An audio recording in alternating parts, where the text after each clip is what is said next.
오늘 금요기도의 시간에는요, 주의 기이한 사랑을 나타내소서라는 제목을 가지고 시편 17편 1절부터 15절 각절의 말씀을 우리가 살필 텐데, 그 각절 속에 배어있는 귀한 하나님의 은혜를 우리가 보고 누리고 또 깨닫는 귀한 시간 되기를 주님의 이름으로 축원합니다. 우리 영상으로 함께 하시는 분들도 이 말씀 가운데 하나님 주시는 그 은혜를, 또 성령님께서 주시는 그 은혜가 힘있게 역사하기를 바라고 또 소망합니다.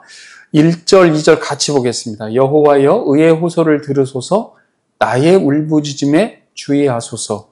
거짓되지 아니한 입술에서 나오는 나의 기도에 귀를 기울이소서. 주께서 나를 판단하시며 주의 눈으로 공평함을 살피소서. 이렇게 쭉 봤어요. 들으소서, 울부짖음에 주의하소서, 기도에 귀를 기울이소서, 또 나를 판단해 주소서, 또 나의 공평함을 주님께서 친히 살펴주시옵소서라고 간절한 마음으로 기도하는 부분이 1절, 2절입니다.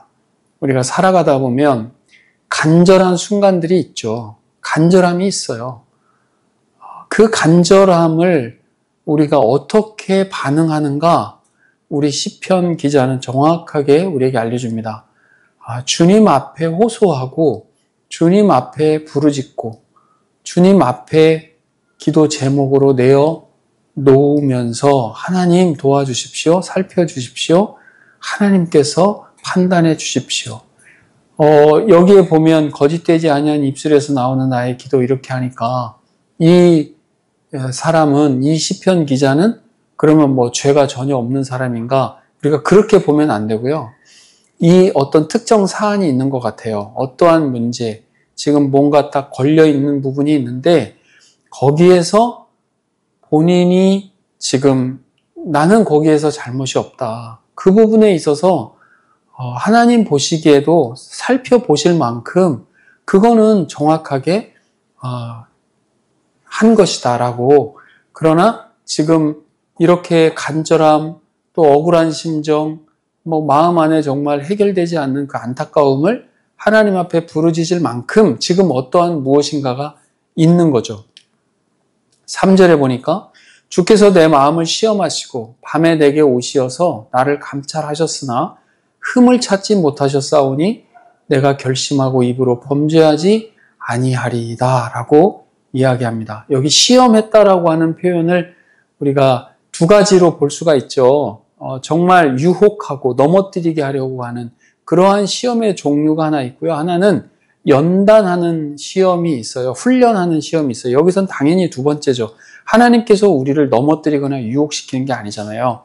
그러니까 하나님께서 우리에게 훈련시키시고 연단시켜 주시는 것이죠. 무엇에서부터 시작하냐면 그 마음에서부터 그렇게 연단시키려고 하는 것이죠. 그리고 밤에 내게 오셨다라고 하는 말은 우리가 앞전 시편 볼 때도 한번 봤지만, 우리가 주님의 말씀을 묵상하고 세상의 시끄러운 소음들이 다 차단된 상태에서 정말 하나님 앞에 마주하고 묵상의 시간을 가질 때 방문해 주셨다, 오셨다라는 말, 방문해 주셨다, 나에게 와 주셨다. 그리고 나를 감찰하셨지만 주님을 향하는 그 마음에 틀림이 없지 않습니까? 라고 이야기하는 거예요. 그러면서 마음 안에 굳게 결심을 한 거죠. 절대 입으로 범죄하지 않겠다. 입으로 범죄한다라고 하는 말, 마음에서부터 나오는 거잖아요. 그러니까 마음에서부터 하나님께서 허락하시는 그것으로 가득 채워서 이 마음 안에 있는 억울함, 이 정말 속상함, 이 답답함, 누군가에게 정말 이렇게 몰리고 당하고 한 그러한 것들을 주님께서 나에게 채워주시고 주님께서 나를 살펴주시는 그것에 대한 확신이 있기 때문에 나는 그것을 마치 하나님이 없는 존재인 것처럼 입으로 그렇게 함부로 원망하거나 다른 사람을 저주하거나 그렇게 범죄하지 않겠습니다 라고 하나님 앞에 자기의 마음의 결심을 내놓는 것이죠. 그리고 4절 5절입니다. 사람의 행사로 논하면 나는 주의 입술의 말씀을 따라 스스로 삼가서 포악한 자의 길을 가지 아니하였사오며 나의 걸음이 주의 길을 굳게 지키고 실족하지 아니하였나이다. 이 사실을 주님 아시죠? 사람으로 쳐본다면 주님의 말씀을 따라서 제가 정말 스스로 삼가면서, 스스로 절제하면서, 스스로 본인을 하나님 앞에 맞추어 가면서 그렇게 아무렇게 하나 무례하게 누군가를 해하고 악을 저지르고 하는 그러한 포악한 자, 그러한 길 따르지 않고 대비되는 다른 길이 있죠? 주님의 길인 거예요. 그래서 나의 걸음이 주님의 길을 굳게 지킨다. 이게 어떤 그림을 그려보면 되냐면, 우리가 이제 뭐 보도블록 같은 데 이렇게 가다 보면 선이 이렇게 그어져 있는 경우 있잖아요. 그럼 우리가 뭐 장난 삼아서라도 그 길에 비껴나지 않도록 또박또박 걸어가는 그런 모습들 생각할 수 있는 것이죠. 본래대로 한다면요, 이런 느낌이에요.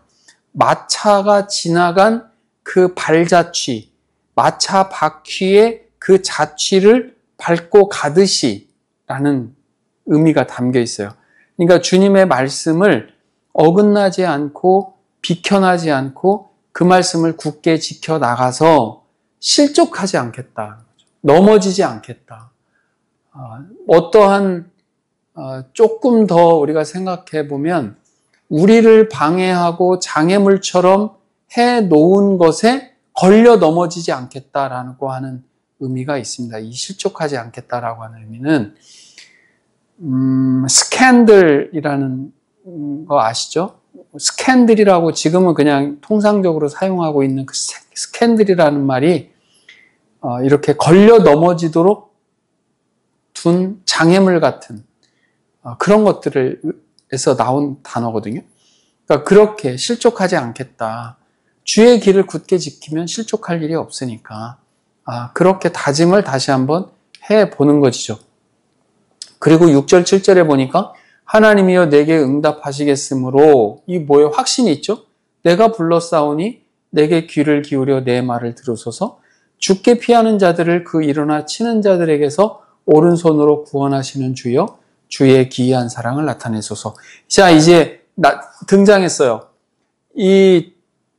왜 이렇게 간절하게 호소를 하고 저는 정말 그 사안에 대해서 그 일에 대해서 주님 앞에 주님의 말씀대로 간절히 살았습니다. 그 길을 지켰습니다. 그리고 주님께서 저와 함께 하신다는 걸 알기 때문에 제가 입술로 범죄하지 않고 마음으로 죄를 짓지 않으려고 스스로 삼가면서 그렇게 했습니다. 그리고 주님께서 응답하신다라고 하는 것을 압니다. 지금까지 우리가 살아오면서 기도하고 하나님께 불렀을 때 하나님께서 응답하셨다라고 하는 선언적 경험이 우리에게는 충분히 있기 때문에 그 확신으로 굳어진 거죠. 그래서 주님을 불렀습니다. 그렇기 때문에 당연히 주님께서는 내 말에 귀를 기울이실 것이고 들으시고 응답해 주실 것입니다. 그리고 피난처가 되십니다. 주님은 이런 뜻이에요. 죽게 피하는 자들, 주님이 피난처가 되어주셨기 때문에 주님께 가는 거죠. 자, 광야 같은 곳에 완전히 그렇게 노출되어 있어서 정말 그 사방에서 위협해오고 공격해오는 그 어떠한 존재들이 있을 때 피할 수 있는 곳이 있다라고 하는 것은 얼마나 감사한 일입니까? 우리가 위급할 때가 있잖아요. 뭐 여러 상황이 있을 거예요. 그런 위급한 여러 가지 상황이 있었을 때에 그것의 해결책이 보이는 것이 딱 등장했을 때 우리가 갖게 되는 그 안정된 마음, 이러한 것이 주님이라는 거죠. 주님께 피한다는 거죠. 주님이 피할 곳이 되어 주신다는 것이죠. 그래서 주님께서 오른손으로 구원해 주신다. 오른손이 주는 뭐 상징적인 의미가 있잖아요. 뭐 의로운 손, 또 권위가 있는 손, 힘이 있는 그러한 주님께서 우리를 구원해 주십니다. 그리고 오늘 이 말씀의 제목으로 삼았는데 주의 기이한 사랑을 나타내 주십시오. 간절한 소망인 거죠. 주님, 여기 기이한 사랑이라고 하는 게 뭐냐면요, 분별된 사랑이에요. 구별된 사랑이에요. 특별한 사랑이에요. 전혀 우리가 예상치 못했던 어떠한 방식으로서 우리에게 베풀어 주신 사랑이에요. 헤세드예요. 그것을 나타내 주십시오. 우리가 통상적인 수준, 통상적인 생각으로 하나님께서는 초월적인 그러한 방식으로 우리에게 어떠한 일들을 베풀어 주셨는데 주님께서 우리에게 이 기이한 사랑을 베풀어 주셔서 우리에게 나타내 주십시오라고 간절히 소망하는 장면입니다. 8절, 9절, 10절인데요. 나를 눈동자같이 지키시고 주의 날개 그늘 아래에 감추사 내 앞에서 나를 압제하는 악인들과 나의 목숨을 노리는 원수들에게서 벗어나게 하소서. 그들의 마음은 기름에 잠겼으며 그들의 입은 교만하게 말하나이다 라고 솔직하게 이 시편 기자가 다른 사람들 밖에 나가서 그렇게 입술로 범죄하지 않겠다라고 그 이야기하면서 하나님 앞에는 자신의 마음을 온전히 다 토로해내는 거죠. 먼저 8절에 나를 눈동자같이 지키셨다. 여러분, 눈동자같이 지켰다라고 하는 말은 우리가 일반적으로 생각할 때 어때요? 우리 눈동자를 뭐 외부에서 바람이 불어오거나 아니면 어떤 이렇게 눈보라가 치거나 이러면 우리 눈을 얼른 감잖아요. 그래서 우리 안에 정말 소중하게 이 눈동자를 지키는 것 같은 연상도 되지만 더 깊은 의미는 뭐냐면 우리가 눈으로 이렇게 어떠한 사람을 보게 되면 우리가 마주해서 그 사람의 눈을 보게 되면 그 사람 눈 안에 그 바라보고 있는 어떠한 사람이 들어가 있잖아요. 눈동자 안에. 그걸 말하는 거예요. 히브리어는. 그러니까 눈동자같이 지켜달라는 말은 하나님의 눈 안에 들어가 있는 나를 생각하게 해야 되는 거예요. 그러니까 하나님 눈동자같이 저를 지켜주세요라고 하는 말은 주님의 눈 안에 저의 모습이 지금 들어가 있잖아요. 라는 말은 무슨 뜻이에요?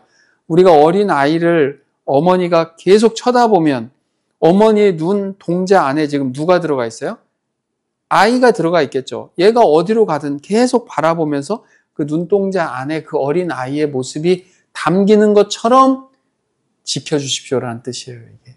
그러니까 주님의 눈 안에 그 시선에 절대 우리를 놓치지 않는 거죠.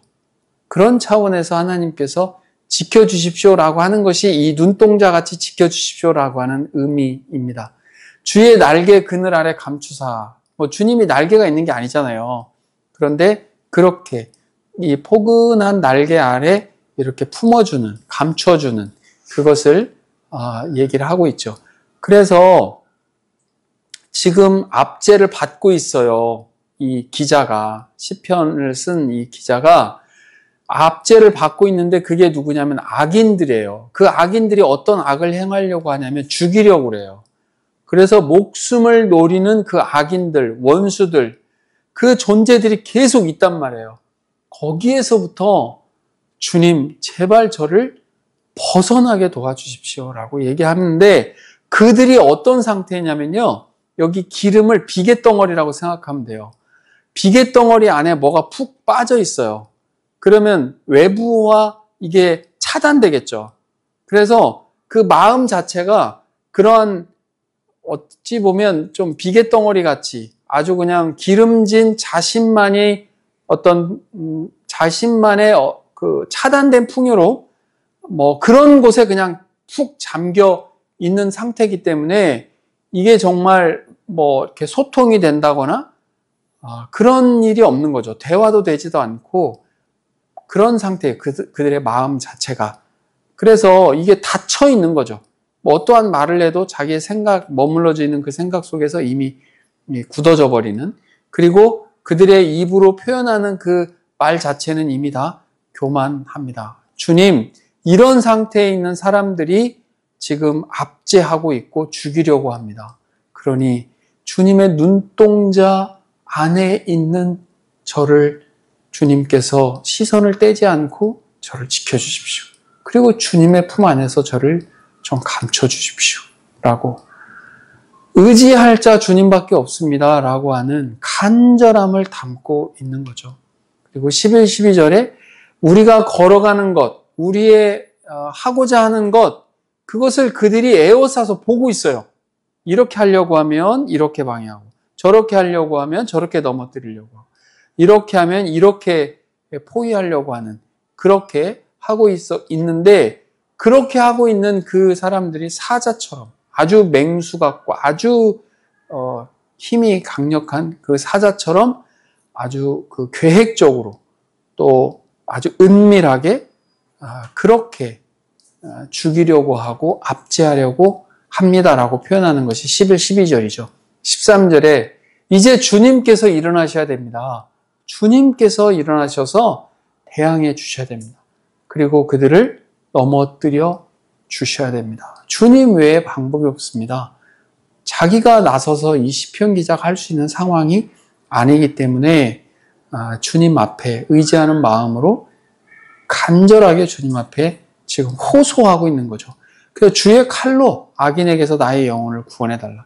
주님의 칼로 그들을 막고 처리해주고 구원해 주십시오라고 이야기합니다. 그리고 이제 마지막 14, 15절이죠. 여호와여 이 세상에 살아있는 동안 그들의 분깃을 받은 사람들에게서 주의 손으로 나를 구해 주십시오. 그 사람들 그 곳에서 좀 구해 주십시오. 그들이 어떤 사람들입니까? 다시 얘기하는 거죠. 주님께서 허락해 주신 재물이 있어요. 주님께서 공급해 주신 일반 은총도 있어요. 주님께서 해 주신 걸로 배를 아주 그냥 든든하게 채우고 또 이 사람들이 만족하는 것은 뭐예요? 자기의 자녀로 만족하는 거예요. 그리고 그들이 하나님께서 주셨던 그 많은 것들을 이 남아있는 그 산업을 그들의 어린 아이들, 자녀들에게 물려주는 것에만 이 사람들의 이제 그 방향성이 있는 거죠. 그 만족하는 것의 차원이 15절과 달라요. 15절은 그것과 대비해서 의로운 중에 주의 얼굴을 뵙습니다. 주님의 임재를 경험합니다. 주님 앞에 저를 세워주십시오. 저는 주님으로 만족하는 것입니다. 그리고 주님의 형상으로 만족한다라고 하는 말은 우리가 조금 더 깊게 들어가 보면 우리가 예수 그리스도를 닮고 싶어 하잖아요. 주님께서 우리에게 하나님의 형상으로 우리 안에 두고 우리를 창조해 주셨는데 우리가 예수 그리스도를 믿음으로 인해서 다시금 우리가 그 부패한 본성들이 성령의 인치심으로 성령께서 함께 하심으로 우리가 다시 회복될 수 있는 그 기회가 우리에게 주어진 거잖아요. 그래서 주님의 형상으로 우리는 점차 닮아가고 거룩해져 가는 것이죠. 그를 위해서 우리가 겪을 때에 연단이 될 수도 있고요. 하나님께서 우리를 좀 더 성숙하고 성장시켜 가도록 우리를 처해진 상황에 있을 때 우리가 그들과 대적해서 싸우고 마음으로 입으로 행동으로 우리가 죄 지으면서 주의 길을 벗어날 것이 아니라 우리는 주님께 호소하고 주님께 솔직하게 우리 마음을 내어놓으면서 주님을 피난처로 삼고 주님께서 어떠한 일을 해달라라고 솔직하게 기도하는 그러한 시편이 27편이죠. 이 시편을 보면서 제가 개인적으로 가장 많이 생각이 났던 사람이 누구냐면 요셉이었어요. 요셉. 창세기에 보면 요셉 있잖아요. 다른 사람도 아니에요. 한 집에서 한 솥에서 같이 먹고 같이 살았던 오랜 기간 살면서 늘 힘들기만 했겠어요. 그래도 웃고 또 서로 형제로서 살았던 그 형제들에게 팔렸단 말이에요. 그 형제들이 팔아서 그리고 와서 그 온갖 어려움을 다 겪었죠. 그리고 또 누명을 쓰고 감옥에도 가고 그래서 요셉이 했던 얘기 보면 나는 여기 올 일을 하지 않았다. 내가 이렇게 이런 엄청난 일을 당할 만큼의 일을 내가 하지 않았다. 그 손발에 착고가 차여지고 그 죄수로서 얼마나 수치스러운 일들을 많이 당했겠어요. 나는 그런 일을 하지 않았다. 그러면서 본인이 하나님 앞에 바르게 자기가 살아왔음을 하나님께 호소하죠. 그런데 그 어려움 가운데에서도 참 우리가 감사한 게 뭐냐면 우리가 늘 잘 돼 있고 우리가 인간적인 눈으로 봤을 때 말이에요. 아주 잘 돼 있고 늘 승승장구하고 모든 일이 다 잘 될 때만 주님이 함께하는 것처럼 우리가 생각할 수 있는데 그렇지 않죠. 주의 손이 함께함으로 요셉이 감옥 안에 있을 때도 그 노예의 삶을 살 때도 늘 주의 손이 함께해서 요셉을 형통케 했다. 그 상황을 버티게 하고 견딜 수 있도록 은혜를 주셨다라고 하는 점을 우리가 놓쳐서는 안 되는 거죠. 그래서 어떤 상황 가운데 있더라도 주님께서 그 피할 곳이 되어주시고 우리가 기도할 수 있는, 기도를 들어주시는 그 주님이 되어주신다라고 하는 것, 또 동행해 주신다라고 하는 것, 우리 안에 함께 하셔서 우리가 힘들고 어려운 가운데 있을 때에도 우리를 더 성장할 수 있도록, 성숙할 수 있도록 우리를 그렇게 인도해 가신다라고 하는 그런 차원에서 늘 선하신 하나님이 우리와 함께 하신다라고 하는 그 확신을 가지고 살펴본다면 우리가 지금 겪고 있는 여러 상황들이 있지만 그런 상황 가운데에서도 능히 주님께서 함께 하신다라는 그런 확신을 우리가 배우고 정말 우리가 만족할 것은 다른 것이 아니라 주님의 얼굴을 배웠고 주님의 은혜를 사모하고 주님의 형상으로 만족하는, 그게 진짜 만족인 거죠. 예, 그렇게 만족해 우리의 삶을 살아내는 저와 여러분 다 되시기를 주님의 이름으로 축원합니다.